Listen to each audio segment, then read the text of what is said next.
Welcome to the 2025 edition of the annual TuneCore Indian Independent Music Roundtable. How did Indian independent artists navigate their careers in 2025? That's what we're going to be discussing today. And for that, we have with us Nischay Parekh, aka TV Dinner, who releases his music through TuneCore. We've got Dhaval Kothari, who does many things. Firstly, runs the marketing agency All by Play, has the community platform called Offstage Artist, and is an artist himself. And last but not least, of course, we've got Sherish Shaikh, who runs OddHouse, a new artist management agency, one of whose artists is Mansa Jimmy, who also happens to be a TuneCore artist. Yes. So first of all, I'm going to start with the same question we started with last year when we did this roundtable, which was, how was 2025 for you? What was good about it, what was bad about it? We can start, I guess, left to right. This chair. 2025 was a year of new things for me, a new project. So that means sort of rebuilding all the infrastructure that goes around being an independent artist. New releases in a practical sense. So songs which came out, navigating social media, which seems to be, changing every 3 months, I think. I think for me, it's just about finding new pockets and new things to do within the music industry, quote unquote, which I've seen go through many variations. It's been positive overall, I think. Glad to hear that. Yeah. Dhaval, what about you? I think 2025 for me was to establish and keep a balance between business and creativity, because that's the big challenge for me as an artist as well as an entrepreneur. To work with different genres, different artists, from spiritual music to like Gen Z music to hip hop to wellness, functional, whatnot. So as a marketer, we have to build the team who understands these kind of music. So it was about developing team, growing business, also starting an IP called Offstage that you have already mentioned. So it's been very crazy, but also learned a lot and got chance to work with a lot of artists. So really excited for 2026 now. Yeah. And you mentioned Gen Z music. I'm curious to know what that means. That's a different kind of music which is evolving right now. Oh. The sound is still in shape. Okay. Yeah. Nice. Yeah, Sherish. 2025 has been about, for me, learning that the mistakes that I've made and how I can find solutions for it, and how quickly my mind needs to work. So while business has been going up for all these years, I think that 2025 has been about learning new things in life, and then working with like big artists and companies for all these years in the industry, and then deciding to start something of my own from ground up. Yeah. That is something that made me kind of, like I said, mistakes. It also made me let go of all the fears that I have as a artist manager and just like power through. So 2025 has been about. Yeah, so really about new beginnings Yeah, for it like, is.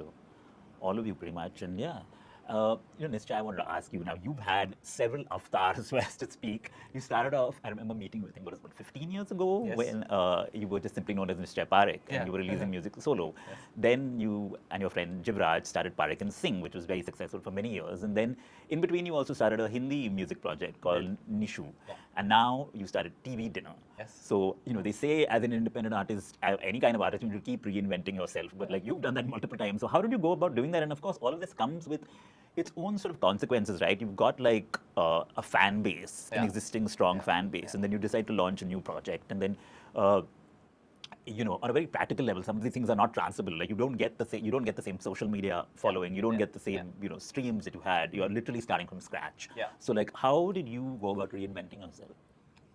I think, especially for me, while I was growing up as a kid mainly, I was always kind of obsessed with the artists that were in multiple projects. And even like outside of music, I always like sort of multidisciplinary, artists who maybe dabble in film, who have other projects on the side. I don't know, maybe I have ADHD, so just sticking to a single thing was always a little bit, I wouldn't say challenging, but less inspiring. And I always kind of found that to keep the individual projects, still fresh and interesting, it was important to do these other things. Just sort of allow myself to branch out creatively, and also from a practical and business standpoint, because I always feel like there are opportunities that you don't know that exist until you take those, chances. And I was never sort of very tied to all the sort of social currency and things like that existed with a pre-existing project which was already sort of established. So, for example, the Parekh and Singh page has whatever X number of followers. I know that maybe Nishu or TV Dinner might not have those numbers now, but that doesn't mean that they couldn't in the future. So I'm always sort of rolling the dice on those kind of things, and it's also just fun. Yeah, to do, And again, this is one of those questions you'll probably get asked in all the interviews, but like, why TV Dinner? Why TV Dinner? So I feel like TV Dinner has come at a point which is very sort of wholesome in my life, because I became a father 2 years ago, and I'm sort of at a point in my life now where I just really want to crystallize sort of all these projects that you mentioned, sort of find what is the essence of my musicianship and my artistry and what I want to say through my songs. And putting that into a project which doesn't have my name on it felt more honest to me. And TV Dinner is mainly because two of my great passions are food and consuming media in all forms, which is TVs, movies, etc. So I don't have any vices. Like, I don't drink, I don't smoke, but I think I'm sort of clinically addicted to watching television and other things. So I can watch anything. Like, I can watch the news for like 2 hours. Oh, wow. That's depressing though. A little depressing, but I try to like moderate. I try to moderate. Like doom scrolling, doom viewing, it's all like. I think, but I like the TV. I don't like the phone as much. I like the TV and the remote and those things. I like that experience. Yeah. And Dhaval, for you also, what I find particularly interesting is that you have managed to sort of kind of build a community. I'm not just talking about off-stage artists, but for your own music. And you specialize in Gujarati independent music, which is like not the most common, but you managed to sort of garner an audience for this music. And how did you go about doing that? I mean, like, and you when we were chatting earlier, you mentioned something very interesting where you said that WhatsApp is a big part of how, how you have managed to like popularize your music. My biggest inspiration, like coming from a Gujarati business family in Indore, like I have never born and brought up like speaking in Gujarati language. So my grandmother, like she's 90-year-old, and my mom, so they used to like hum all these folk melodies and Gujarati music. I learned from them basically and got inspired from that. And I always wanted to kind of build my own sound, which is like not folk music or anything else, but which is my own. And wanted to stick with my roots, which is like Indian classical, folk, and that I've learned and been brought up to. So that's how I started my music back in 2014. And I started a series called Folk Tales, and that's how I like evolved my sound also. And now what I'm putting out is more into UK garage and more into R&B space, but into Gujarati like language. So the audience has also changed, it has also evolved. So majorly like started with my family, friends and everyone sharing on WhatsApp. So like initially like for 4-5 years on YouTube, when I go to like the data part and when I check the source of views coming in, it was from WhatsApp shares. And we never realized, but in like tier 2 cities, people share the video basically because they see the music, right? So YouTube is also a big part for my music, because if I say only Spotify, but YouTube and other streaming platforms are also there, but definitely YouTube is there as a big part of my music. So most of the shares are coming from WhatsApp. It's my learning. And that's what you find. Beyond just for your family and friends, also the audience for your music is very active on WhatsApp. Yeah, it's very active. I've seen like TV channels picking up my video and putting it on cable there, and like Gujarat and like diaspora also. Like people mostly listen to my music on YouTube. So that's very different take for myself as an artist when I learned and like analyzed my data. But and algorithmic also, like on Spotify, like there's no Gujarati playlist, or I'll say like there are not many Gujarati playlists or curated editorial playlists. I think 1 or 2, but they're very specific to the festival. So I think 50-60% of music is coming from algo pushing, radio pushing my music. So I think around 50 to 60,000 streams coming are from radio and algorithm. And Sherish, firstly, congrats on launching OddHouse. Thank you. And what's interesting about it is that when we think about artist management, I suppose the default is we think about performing artists. And you do have performing artists on your roster, but you've also got music producers and background score composers. And so, I think people generally don't realize the scope of artist management and why you need, especially independent artists. And an independent artist, again, is not just necessarily a performer, right? An independent artist could be any kind of artist. And tell us a little bit about how you see the scope of independent music and the kind of people you have signed? So OddHouse is basically, it's created because of the journey that I've had. Like, I have represented a lot of performing artists. But then I was very intrigued to what's happening from the BTS side of audio, which is the producers, the arrangers, to composers, to lyricists, BGM artists, even sound effect guys, right? Those guys kind of emphasize that entire project, but nobody talks about them. Yeah. And that is something that I figured that I have done this for almost a decade, more than a decade now. And I just wanted to cater to people who have authenticity towards their music. I've been an obsessive music lover myself. I grew up listening to all sorts of genre, and I love listening to film OSTs, video game OSTs, and all of that. And when OddHouse happened, I just feel like I don't want to do the regular management that I have been doing all this while. And that's when I, signed, I put OddHouse together, which is basically about dreamers, doers, and disruptors. Like all of the odds in terms of audio. And then I reached out to people that I've worked with, and I really believe in the kind of music that they make. Like, I have this producer, phenomenal producer called Vaibhav Pani. Yeah.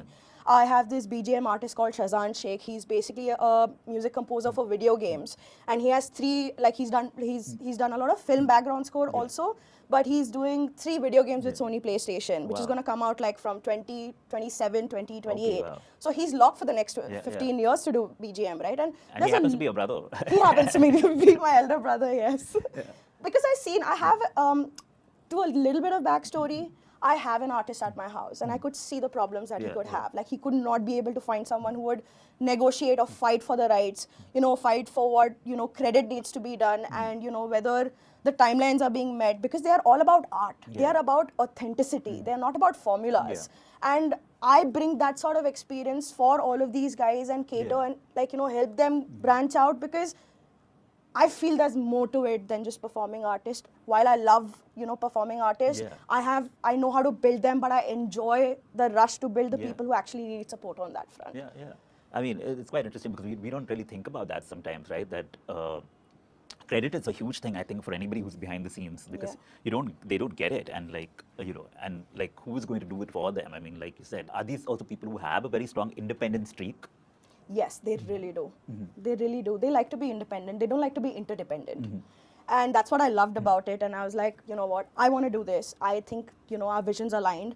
I'm OddHouse want to bring honesty, a lot of emotional intelligence towards music. And that is something that I am myself also. And I just want to be, so I don't like to be an artist manager, but I like to partner with artists. And that, this is something that I was told by a very, very important person in my life called Afsar Zaidi, who's the founder and CEO of Exceed Entertainment, and he was my boss back then. And when I sat with him and I asked him, he's also built HRX with Hrithik Roshan. So I asked him, how did that happen? Because it's a very disruptive thing that he's done. And he's like, he had to convince the artist partner. He doesn't have to manage the artist either. He just needed to put a story out. It's important for every artist to have a story. The storytelling is very important for the growth that they would have, and it's a strategy, right? It has to be a long term. And for every artist, long term is more important than a short term. Because then if they reach at a short term, and then they don't know what to do. So it's best to do it in a long journey format than that.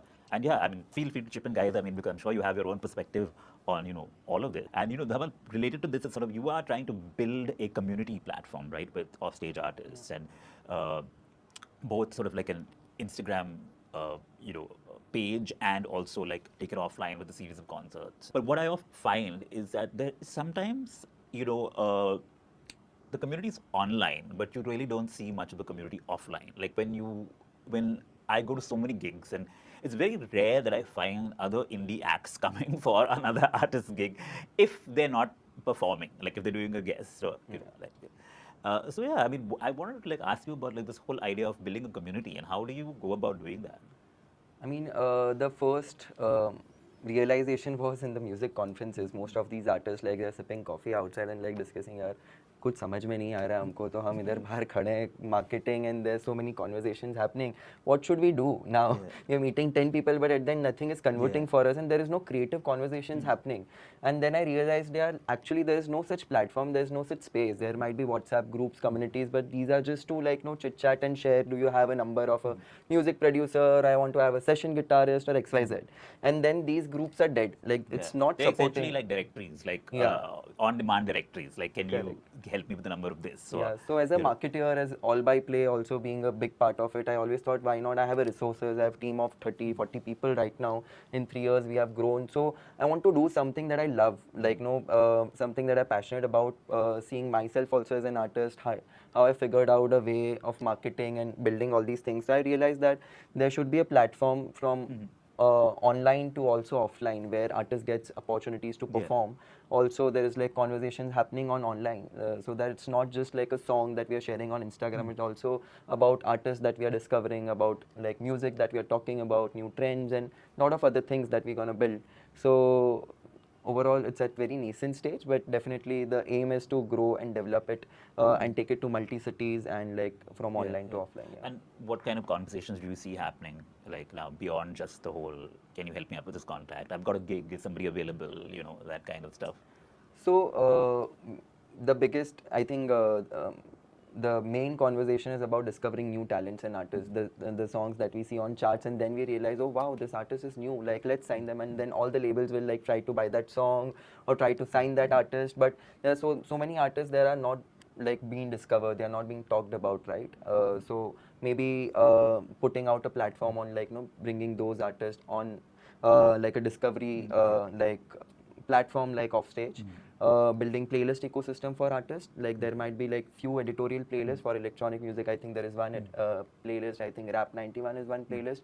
I'm just talking about in reference to Spotify because they are actively curating and they are actually supporting artists also. So personally, I would like to build an ecosystem for that where artists are being supported in terms of growing their streams and giving them visibility, also giving them an opportunity on ground. Like you can say it's a boiler room sort of a thing where it's not just like a showcase for XYZ artists, but it's a boiler room where artists come, they perform. There might be 10 artists, there might be like pop-ups, there might be songwriting sessions, workshops at the same place. So all these things are happening back there in West. And like I attended so many conferences like 7-8 years back, like in Helsinki, Slush and all these conferences when I was studying there and doing my masters. And I realized that till this date, all these things are not happening in India. So why not maybe starting with a small initiative from Instagram community, building them, and then also taking to on-ground. It's a great like step-by-step planning that I have right now. But any inputs that you feel like that I should inculcate or anything that you think that Yeah, I mean, maybe one of the things you could start, I think, is listening sessions, because I think that we don't see too many of that. And I've been for a couple, and I found it really, like, because today the way music is being consumed, it's so like song driven, it's so social media driven. The idea of just having people come into a room and like take in music, I think that's sometimes where you get kind of like the best exchanges. That's crazy. You know, so yeah, I think that's one of the things. But you know, Nischay, we spoke about social media and how it changes every 3 months. Like, how have you like gone about like navigating that? Because it's So to me, I have like maybe a slightly polarizing theory. I actually believe that all the platforms, which include Spotify, Apple Music, everything is actually, for an independent artist, they're all social media. It's a marketing tool. I don't believe that you can truly like actually make like your core business based on these things, and there's enough data and things. So it's a marketing tool, Spotify included, and I kind of feel like social media is become a situation where it's important to only do things which are true to you. Like we talk about how like the algorithm is against you. In a sense, there's a lot of narrative around that, and artists always find it frustrating. But the thing I found is that it's almost impossible to game it. Like you can't really have a strategy. Jesse Wells, he's this songwriter. All he did for like 300 days was put an iPhone in front of him and just sing original songs, and all of them were topical. Some of them about politics, some of them about the environment, and that suddenly went viral. And I think repeatable content, but that repeatable content needs to be authentic to you, and the frequency isn't as important as it used to be. I kind of feel like back in the day there was this trend about you need to put out a song every month, you need to post every every week. But I kind of feel like the algorithm is smart enough now, like it's learned enough about even subcultures and about niche industries, like the one that I'm in, I would believe, to sort of reward content which is actually resonant. So with social media, again, I kind of feel like it's kind of a weight off an artist such as myself now, because you can sort of approach it the way that you want to approach it. Yeah.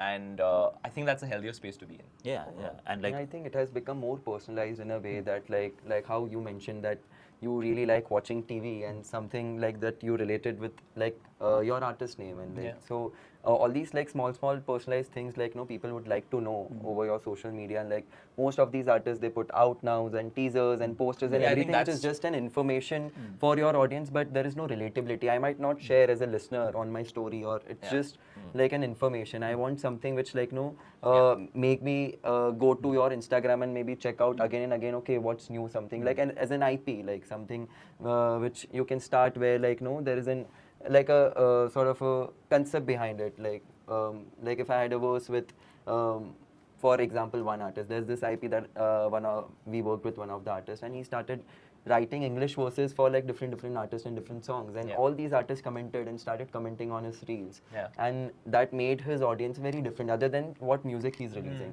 So it's not just like people these days, they just don't want to relate only with your music, they also want to know what things are there around you, and I would say how raw you are as an artist. Yeah. Like they would want to, like the audience would want to know who you are, how do you write, how do you put your music out, and I think that process needs to be more visible for the people. yeah. So it's interesting because I kind of feel like what we've valued traditionally, the music industry has valued output, finished product. This is my master, this is the album, this is the music video. But speaking to your point, I kind of feel like every step of an independent artist process, it's almost like we're like in a cottage industry, right? We're like handicraftsmen. We're making like intricate, small, detailed things. So the process is, I feel now, almost as important as the finished product. Yeah. In many cases, more important. Yeah. So actually at my gig last night at G58, we did the first TV dinner concert.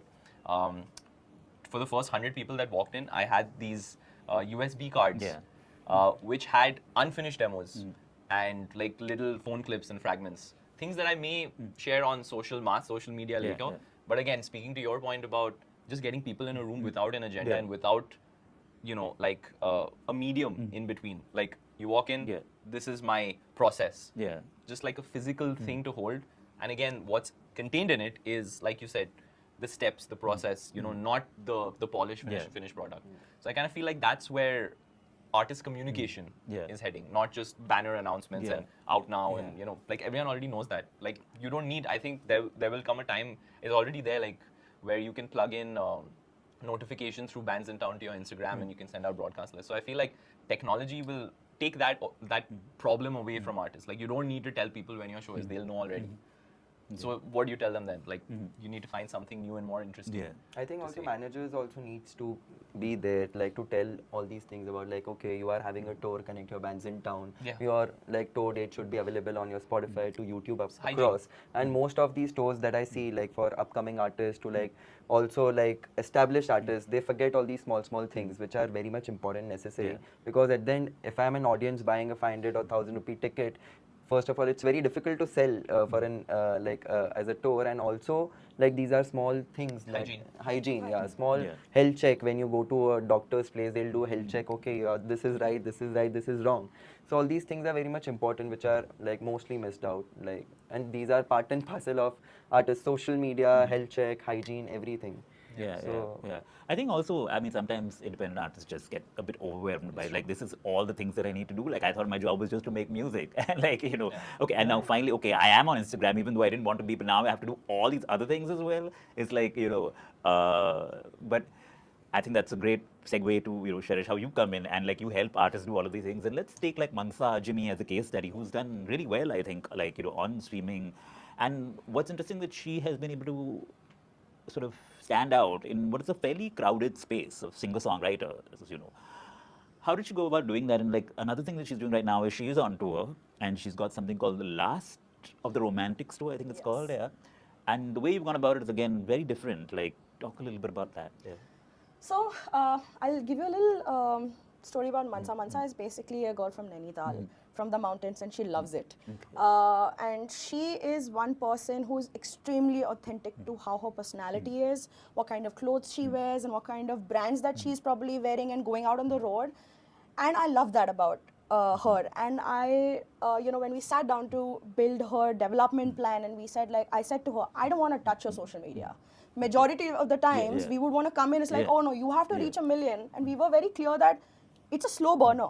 Let's accept it, and then figure out the journey as per what comes next, right? I cannot make a plan and then stick to that plan. It never works. So that's where when we had this conversation, I said, you be true to your music, you be true to yourself. She does not make like a party or a love song or anything like that. She makes song about Sealan. She's from Nainital. She just like sat down, she just looked at her house and she was just smelling the walls and like the Sealan. She's like, I want to make a song about that. And she made a song about that, which is what we released. That was the first song that we released this year via TuneCore. And we were like, we want to stick to the different side of it. So when we had this conversation and Mansa was telling me about, Sherry, she calls me Sherry. So she goes like, Sherry, let's think outside the box. And then somebody else said, let's think inside the box. I said, let's not think only there is a box.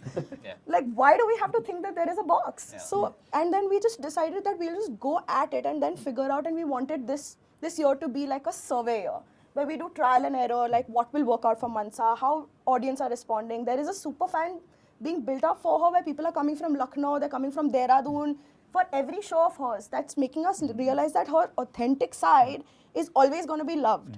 And her music will always going to be like long lasting then. So that's when we sat down, when we were doing this, and then this year I told Mansa, you're not going to do any shows. She was really upset by that. Like, why? And it's like, you need to focus on making your music, and you need to find your journey on for that. You're doing that for your live shows, but you have to also do that for your independent music journey. And she goes like, okay. And then she goes like, I want to do this. I want to do like an English album. I want to do this. I said, please do. The only thing that worked is I didn't stop her artistry. That is kind of worked in our favor. And that's where we came with The Last of Romantics, and we just wanted to do that because we've released 2 songs via TuneCore, and there is one song we just recently released called Avange Kadeo Mahi with Tiger Baby, and they're all different kind of songs. And we just wanted to do a survey of what's working out with everybody. So she's still doing gigs, technically. She's doing gigs, but not like gigs which is purely for being on stage and, like just doing gigs and not working on the music. Okay. It is more of like a case study where we want to understand with what kind of audience are coming in, what kind of audience, like we did our first show, we did in Gurgaon. The first show was Hyderabad, then we did Gurgaon, and we were just noticing how many people are actually looking at her constantly? How many people are, constantly looking at their phones? Are they singing along? Are they humming it after listening to the verse of it? And are they joining into the song? All of these things were very important for us to understand. And that is where we can then figure out what kind of music that we need to put out for the next year. And it's extremely important as a manager to her and somebody who's also working with her to grow, make her grow, and for her to be on a festival or bigger platforms. She also needs to groom herself in that direction, right? I can't immediately put her on a big stage where I know it may not work out, or it may not work in the music side of it. We might lose the audience. So it was very important. It was very strategically planned that we need to do this, and we have to do it in a different direction, not how we do it in a conventional way. So were these venues, were they particularly like intimate venues? Intimate venues, they have stage. Yeah. We basically partnered with Studio EXO, and it's a 4-city tour. Okay. First one was Hyderabad, second was Gurgaon, the third one is going to be Noida, and the last one is going to be Indore. Okay. And then we'll see how it goes. And what capacity are these? These are under 200 to 300. We didn't want it to be beyond that, because it needs to be intimate. Yeah, and the idea of like you wanted to check all these things where people are, how people are engaging. I mean, that's, I think, definitely a way to go about that. But will that sort of then help you distill all the music that she's making? I mean, it does. It really helps us understand. We also performed a couple of her unreleased songs, and there was, all of them were taken really well. But there were a lot of feedbacks also. We took that feedback under consideration. What kind? Like, how do you like get they said that a particular song, this it's too slow for a moment where I'm just catching with the lyrics. And then the audio comes in, and it might just like gets me confused. Okay. While so this is like, how are you getting this feedback? Like you're asking the audience? Yeah, I'm literally with the audience, sitting with the Talking to audience them. and having a conversation After with the these show. guys. No, even during the show, and there I could stand. So I keep going to different Okay. tables. Oh, wow. And if I don't do it, It's who like, will how's do the it? food, sir? It's like, Yeah, technically, and I go like, how's the music? Are you liking it? You know, these, Yeah. you know, for audience to feel connected with somebody from artist's team is also very important. It's like, we love her. You know, I said, can you please let me know what you thought of this song? You know, there's a break in between, then artist takes just to take a breather. So I'll see how. That's cool, actually. And everybody was so honest about it. And then later on, when, like, you know, 40 minutes down the line, everybody stood up and gave a standing ovation wow. and then went ahead, moved the tables.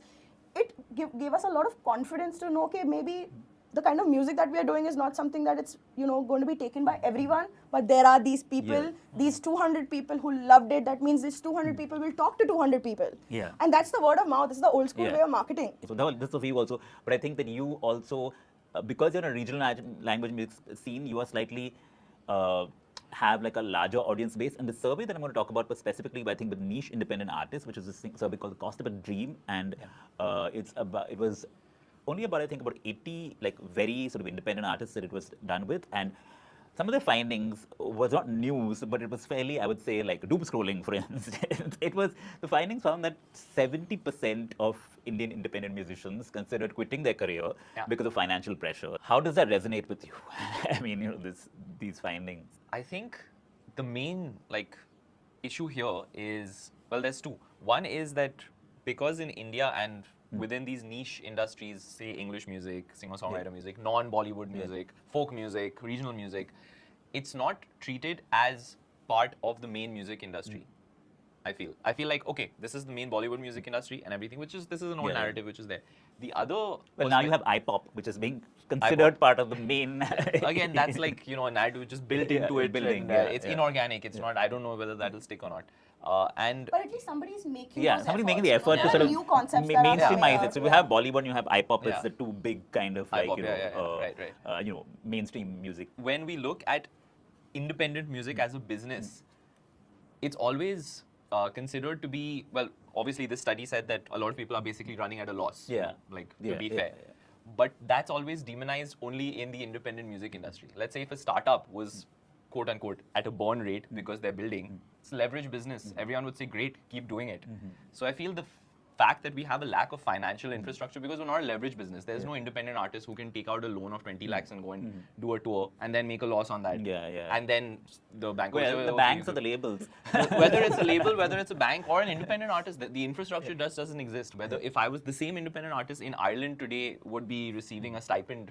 That's true. Yeah, fair but that's, I enough. think Ireland is one of the few places that are actually doing that. And So- even there's tons of grants all over Europe. There's tons of grants even in Taiwan, and you know the cost of living and the inflation arbitrage, it works out. But in India now specifically, I feel that we're an unleveraged business, and I don't know if we'll ever be able to be in a situation which is a leverage business. Maybe this is a cool thing to, you know, work as a concept as a startup. You know, microfinancing for independent music.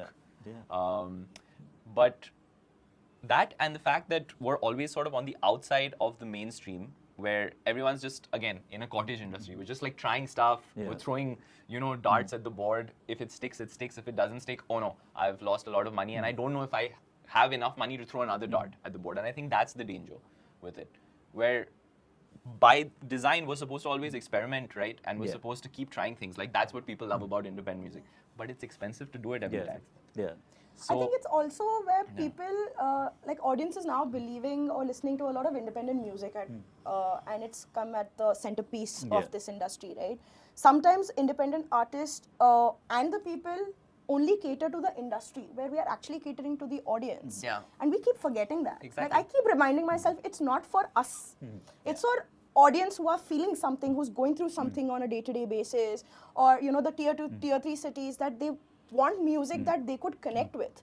Like I used to connect a lot with, like, you know, bands like Iron Maiden, for instance, or Def Leppard, or you know, all of these bands, Bon Jovi, for instance. And I don't see those kind of music happening, you know, for me as a listener. And I will always go back to the older catalog then. And I think that is what independent artist majority should think about, is to cater to the audience more than what the industry Well, there is something called saying. Gen Z music. Dhaval is going to tell us I about. love that Gen Z don't care about it. It's like, I will put out what I want to put out. Yeah, I think experimental music is growing, and like you will see all these songs coming on charts, and like on Instagram they are trending, and suddenly like when I listen to the production and everything, that production maybe not on point, or maybe vocals are not on point, but still like the young audience is relating to it. So I think the kind of next generation and the music which is evolving, like there is no such like a secret sauce that like you will do this and this song will go on charts, or the song will do well. So I think that sound in music is also evolving. Personally, I feel like there's all these nostalgic sounds are also coming, and music is coming from like 80s and 90s again. Like so, it's again and again the cycle. And more about like what you mentioned, like how artists are struggling financially, or like it's very difficult to be an independent artist. Also, it's all about education. When I was like a kid, in my school there was no music education. Like, and still see like even if I'm like seeing like in Mumbai, there's so many places, there's infrastructure. Like, do we have any music school? Like one or two we have. Like other than that, like and I mean, there's no music education done at the schooling level. Like it's not like like you have like arts education in other countries. We don't have that. we don't have that. Yeah. Like I think I did have a music teacher, but yeah, but it like, was more of instruments. Yeah, and even like I had a music music class music also. class, Yeah. but like music class was But just it's, I it don't was think, very like it was and like it a fun stops at class. class 5. Yeah, it Yeah. starts at very young. I think Yeah. the class stopped at like class 7 or something like that, and it was like singing primarily. And I don't even think it was like I don't think we ever held an instrument. We maybe listened to a lot of music, and we sort of like the singing I remember, but like I don't. And there was a fair bit of like education about music itself, but not actual music making. So that's not something that you like you see. Yeah. But since we're talking about how hard it is financially, Dhaval, what are some of the cost-effective ways that independent artists can market their music? Like, can you share a few? Yeah, we're all waiting. They're with taking bated notes. breath. Yeah. I think whenever like any marketing projects that we work on, and we also do listening sessions internally, we get a lot of pitches. Like my email is like being shared like back in Spotify days also. Like keep getting new music always till this date. I'm like getting 50, 60 emails every day. So I reply to them. I listen to the music, and if there is any artist who has potential, I might go to a label, or I might go to a distributor. I might invest like, because we have a team. We know that if we invest like 50,000, 60,000 or a lakh, he might make this song go viral or do something with this, right? So there is that one space that I'm always there supportive, and just doing very basic thing, like if artist doesn't have any budget or something, I'll just try to explain them that try investing on yourself and make some good content, because social media is something which is free of cost. Like there are so many artists who have grown from social media. Like there's like I think very good examples from TuneCore artists also. Like Mansa is one of them. Mansa is one Yeah. of them. Yeah. I agree, So rather build your persona, like what character you want, what caricature you want for your sound. Like if I just say a very basic example of Sunidhi or Adele, like black, white, vintage, like the way she speaks, to her artwork, to her character, like her stage design, to her like songs, everything has a persona to it, right?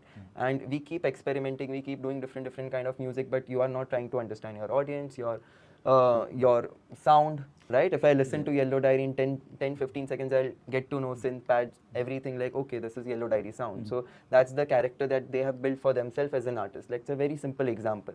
So all these things I try to guide them. Maybe find a person, 5,000-10,000 rupees, he'll help you out with shooting your content or help you out with your social media. If you want to make that initial investment, also artists are there, मेरे पास 20,000 का budget है, I have 20,000, 30,000 budget, I don't have that big budget. I'll try to explain them that only, like invest that budget on your content, because the amount of time you'll invest in your mixing, mastering and product, this is also now like a big package of your artistry, that how you make your audience realize what your music is. Yeah.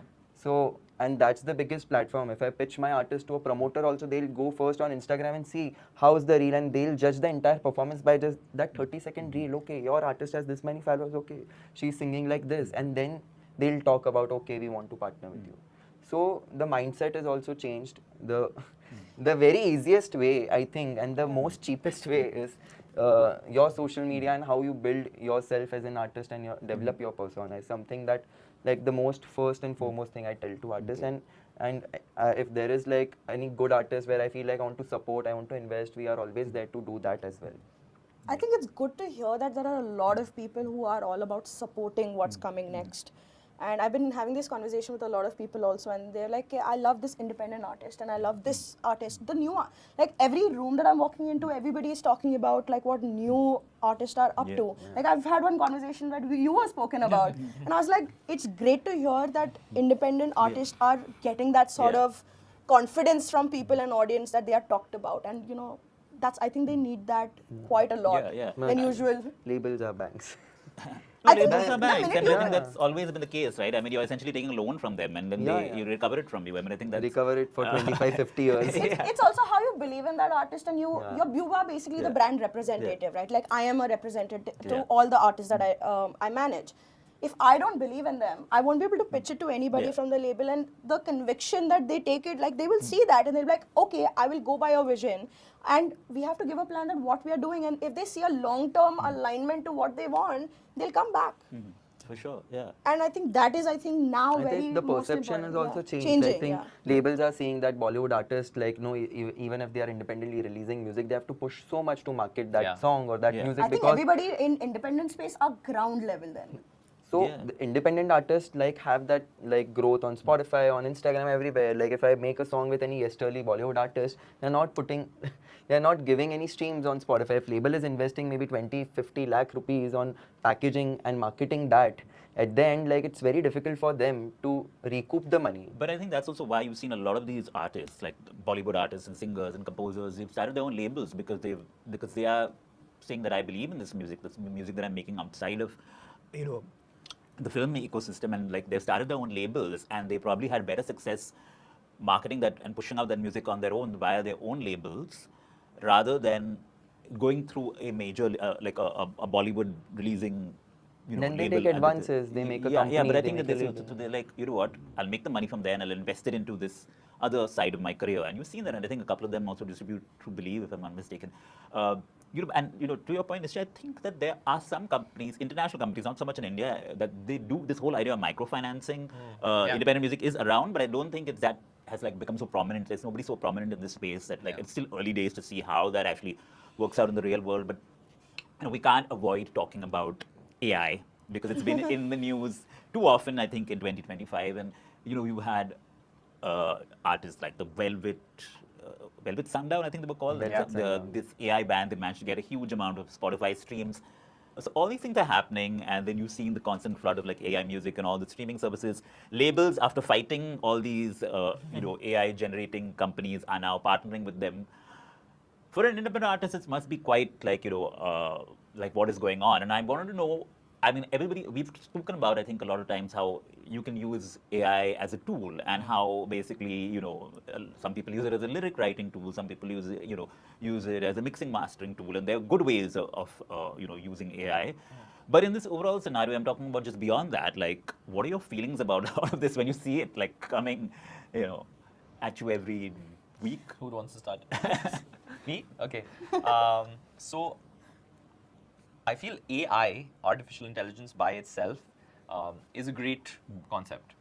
Like it will help human beings to be human. You know, I not feel, take over us. no, I don't think I'd subscribe to the doomsday scenario. No. But so I'm positive on AI as a whole.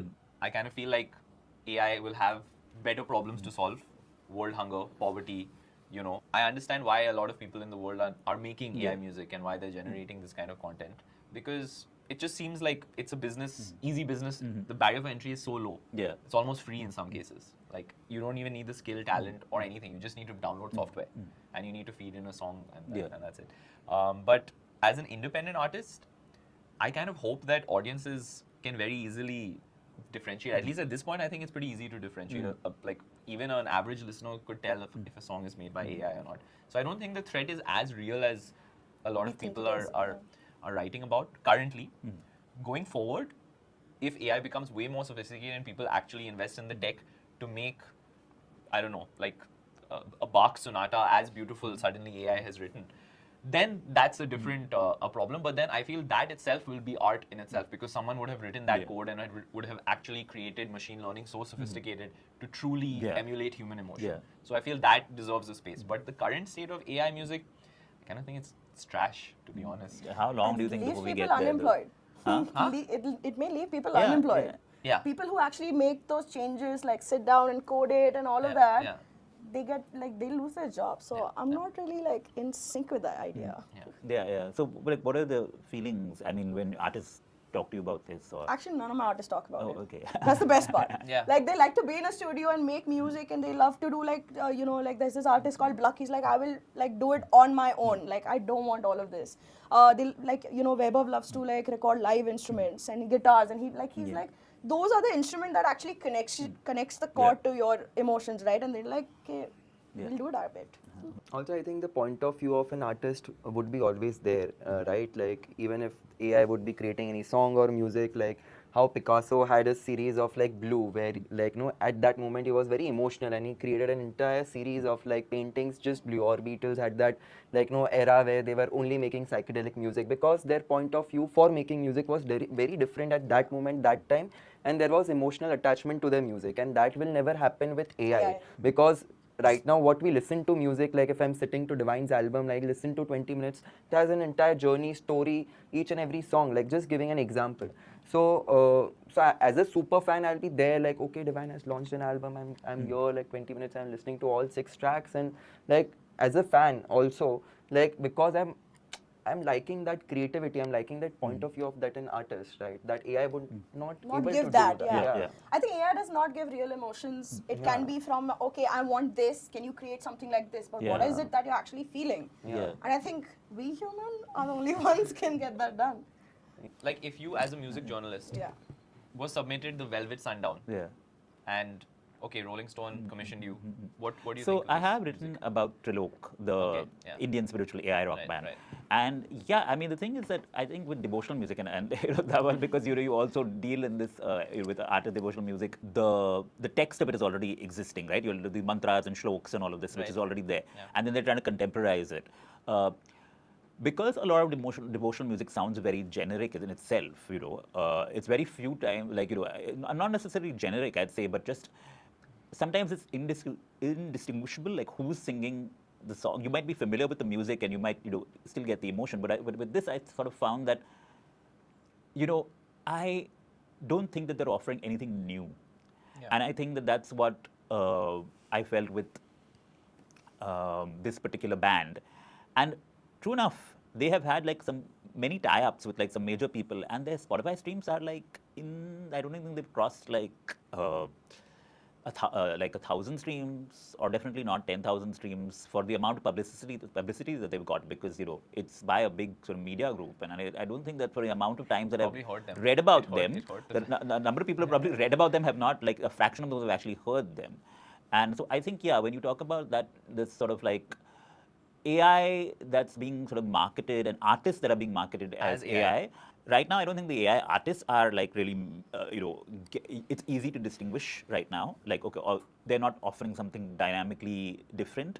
But when it comes to, say, it's the other behind the scenes stuff, like you were talking about people being rendered out of jobs because of AI, or AI music flooding the streaming services, and then because of the payment systems that they have, this whole pro rata system. What we're not seeing, I think there's a desperate need now to actually mark music AI on all streaming services, which has not been done yet, which I think is very important. Dhaval, one of the good things about AI is also it can help artists with marketing. How are you, I think as All By Play, we're using lot of tools and like ways and dashboards. Like AI is like a big part in marketing, because, for example, any label says that we want to market catalog song or any song. How does it like work as a user relatability on Instagram? What all you will do to make that song trending again, go on charts again? So all these things we learn, like what is like user interface, what are the stickers, what are the shares. like anybody who uses these platforms has access to them? There are Like we have a professional account or whatever, there are tools like where you can take a subscription like for $10 or something. Like I use Chartmetrics, like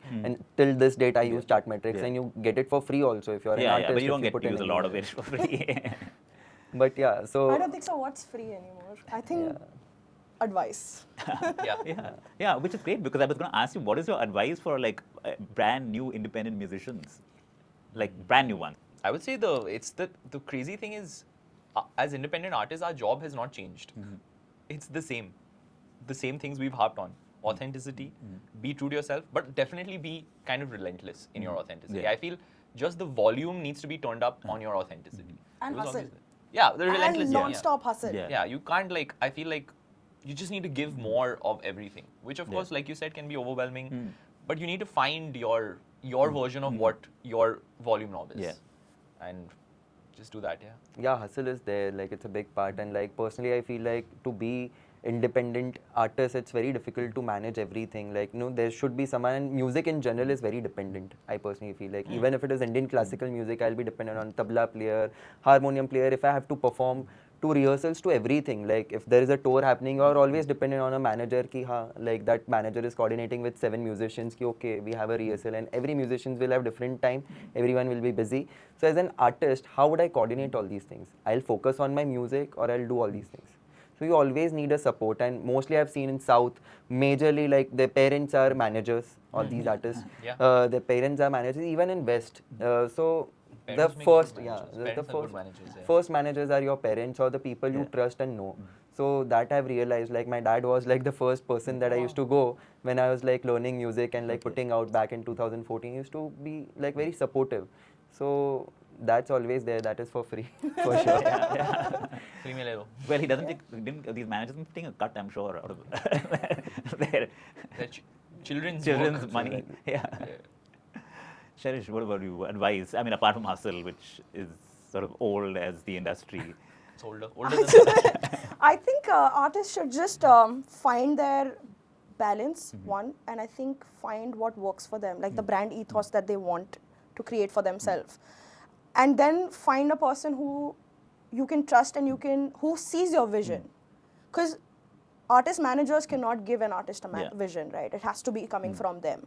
But it has to be partnered with people who can be aligned with the vision, and then it's a journey of its own. So I think I would say trust the process, and I think it's also important to explore, learn a little few things about management yourself, because that's when you know how the other person on the table would work in tandem with you. So I think it's you don't have to be this, you have to be balancing each other is what I would say. Yeah.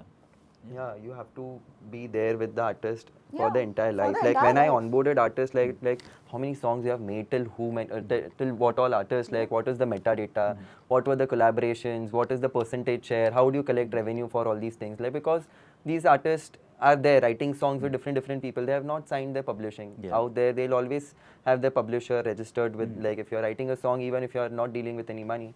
So there are so many small things. Have you registered for IPRS? Are you collecting your publishing, to like your metadata, to pitching, to developing persona, and mood board is like an altogether different game. Yeah. So like how you mentioned, like you don't want to like barge into your artist social media because she is so creative in a way that like you don't want to indulge in like changing her artistry. Yeah, if I do that, so I'll be like, "Ki my creativity may not go in the same level as Mansa's already reaching. Yeah. So I wouldn't wanna, come in the way or step onto her toes. That's not my place. Yeah. I need to focus on her business, and I would stick to that. And her creativity, she needs to stick to that, and she does it beautifully. Yeah. What do you love about being an independent musician, and what do you love about supporting independent artists? I think being an independent musician sort of is the great equalizer in a sense. So in one aspect, everyone sort of is basically trying to do the same thing. So no one really has an advantage if you're an independent musician. So you can't like, blame the overlords and all of those things, which can be a very freeing feeling. And on the other hand, I feel there are no rules to this.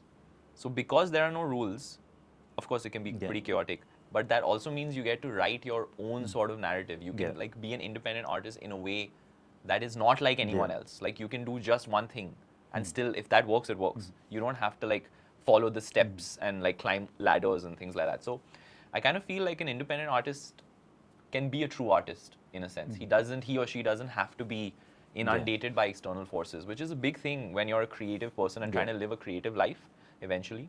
Yeah. I think the greatest artists that we respect and admire, whether it's in music, film, or like the great masters of painting, they're all kind of independent artists. They weren't interdependent, as you said. I like that. Yeah, they weren't interdependent, but they were independent. Yeah. For at least the genesis of their creative ideas. Sure. I think I've been always supportive of independent artists, and personally me being an artist, I'm like independently releasing music. The major difference is like how you define and be true to your roots is something that like either it's a period or it's an era. Like either you stick to something that, okay, what is working, what difference I'm making as an artist, either you stick to that, but how are you also relevant to building era for yourself, right? yeah. So all these things will keep happening, but your root should be always there. Like you have evolved as an artist so much, but I think your sound, your root is some or other way like very, very true to yourself as an artist. But what do you personally love about being an independent artist or even working with an independent artist? Because surely you get some joy out of it because I mean it is in your entire That's how. like, That's why I left the job from from Spotify and I started because it's all the creativity that I always loved. Like because working with artists brings some different. Like there is one Indian classical artist who is very different to like a pop artist is very different. So working for them, developing them was my true passion. So that's why. That's the support that I can do, and for me as an independent artist putting out music, it was always to be true to my roots. Like I used to be very nostalgic. All my songs are very nostalgic. Like so I used to go back to my childhood days, that the time that I used to like listen to all the music from my mom, and that's what motivates me, that I want to bring in like Gujarati music to maybe Coachella, or to maybe at that stage why Punjabi music can go, or why Marathi music is doing good. So why I can't like maybe make a Ali Sethi kind of a song, but in Gujarati language, right? So that is the sound that I want to define. I want to take it to global. So that is my goal and that is my passion. So as an independent artist, I'll keep doing it, but I won't forget the roots of the music that I've learned. So that is always there. Yeah. I think independent artists should just be a rebel. Because that is what they'll chase what they want. Yeah, I think they're already rebels, and because like by the sheer act of being an independent musician. That's also, yes, they are, but they also sometimes forget in the process of it. They need to constantly be at it, and they need to constantly know what to chase next. While you start being a rebel, then you stop because the industry wants you to be a certain way. People have, you get a lot of guidance. You forget what your original thought is about. And success can often be the most dangerous thing to happen to an independent artist. Like you do not want to reach, don't be at a position that you want to reach on the high at the first go. It cannot be like that. It has to be a slow journey. It has to be a slow burner that you like I said, right, you have to learn from the mistakes. You have to keep improvising, and that only if you're constantly a rebel. But what do you love about this hustle, as you call it? I thrive in chaos. I love being in chaos. I thrive in chaos, but I also love structure to it. So it's a little bit, it's odd. Yeah. And I mean, this whole passion for independent music, I mean, like, what makes you get up every day saying, I want to do this? I love music. I connect with music. If I'm angry, I'm upset or anything, I would just listen to some nice songs, probably an OST, and I'll just inspire myself because there's nobody inspiring me. I have to do that on my own, and I don't know if I love, everybody has my back, I know it, but in the end I have to push myself every single day to go do what I do. So I have to keep myself so stimulated all the time, and at the same time motivate my artists to constantly do what they want to do, because I'm sure you must be having a time that you just want to give up. Yeah. And that probably happens every single day, because artists go through rejections, please correct me if I'm wrong, on a day-to-day basis. 100%. And if I don't understand that, and I don't keep my mind at ease, and at the same time understand where they're coming from, I won't be able to be a supportive partner, management for their journey. Yeah, of course, And finally, to wrap things up, I think this is a question that will always be ending these roundtables: is what are your hopes and dreams for the new year? What do you hope will change? Artists first. So, Nischay. I hope audiences start recognizing the intricacies and sort of the details more. And I feel like it's happening. It's happening. So I'm positive about it. So the minute that they start seeing the details and the smaller pictures rather than the bigger pictures that are like blown at them in all sorts of media. You mean artists? From artists. Like, From artists. Yeah, I mean when audiences start really seeing who the artist is, I think that's eventually the thing that all artists want. They just want the audience to like really know them. So then they start understanding and contextualizing all the art that they're, being served. And I think that's my hope. Yeah, and I think we're sort of seeing this in a sort of related way, where today's streams are less being seen as a metric of success, and engagement is high, being like valued Active more. listenership. Yeah. I mean, like the biggest topic that I would like to touch base, as you as a woman in music, I personally feel that I also have a artist, and Pratiksha, and like I always see that there's so much difference, like as an independent artist, also being a woman in the music industry, and then like there's so many things that they have to go through. Like I have personally seen the ego issues and things that people not giving credit, and and then as a manager, I realized that it's so difficult. Like personally, as me as an artist, being a man, I have never faced this. Like I can be all okay, you don't want to do, okay, don't do it. But as a woman in music, like personally, I've experienced this as a manager. Like I've seen that it's very difficult till this date. Like we are evolving, we are changing, industry is growing, and money is coming, labels are investing and everything. But the perception is still taking time. Like especially for women in music. And I really, really appreciate that you have started your own venture. Congratulations for that. Thank you. And that is something that I would like to touch base, that I want to see the mindset of people changing in 2026 and the coming years, of seeing how the artists are seeing women in music like growing. And I have my artist, I'm like very, very much bothered about this thing, and like it's been there since like years and years. And personally, I feel that's the very main topic that we should like think about. Yeah, of course, it's been a constant one, like you said, for many years, and you can only hope that things improve every year. Yeah. A simple credit or simple appreciation or simple like just on the involving, back. or maybe a small tag also that artist is part of, whatever it is, like doesn't make difference. But like always, like okay, there are complications, but always with women. So that's something that I'm also fighting for. Anytime that I deal with a guy in front and I'm negotiating and I know what the artist want and I kind of win it for the artist and the other person also, I'm always going to be a difficult person for the opposite side, and that kind of creates a perception in the world. And that perception is like it's a disease. So then 10 different people are going to take you as, oh shit, that person is a difficult person, let's not work with her, or let's not work with this person or this artist because she's a difficult. Why? Because they know what they're trying to do. So I think that I'm looking forward for the new year to change that, because a lot of people who are now like enough is enough, and there are a lot of people like us around here, including you and you guys, supporting people who are actually making effort to be what they want to be. Yeah. And I'm hoping that, I think the new year should be all about support, whosoever it may be. Yeah. Artists, people, anybody, and we just need to be staying odd in that way, I would say. Yeah, yeah. And when I was thinking about this discussion that we're having and what it means to be an independent artist navigating the music industry in today's age, the one word that came to my mind was resilience. Because I think you really need to be resilient to to make it here or to stay here. And I think it's in any industry, but like more so sometimes in this one. So thank you so much for sharing all that you shared, and being open and candid and honest, which is what the kind of discussions we all want. Yeah. And so wishing you all like a great 2026 and all the success and even more. And thank you to everybody watching this, and hopefully I'm sure you will have got a whole bunch of takeaways and have a great 2026. Thank you for having us. Thank you so much.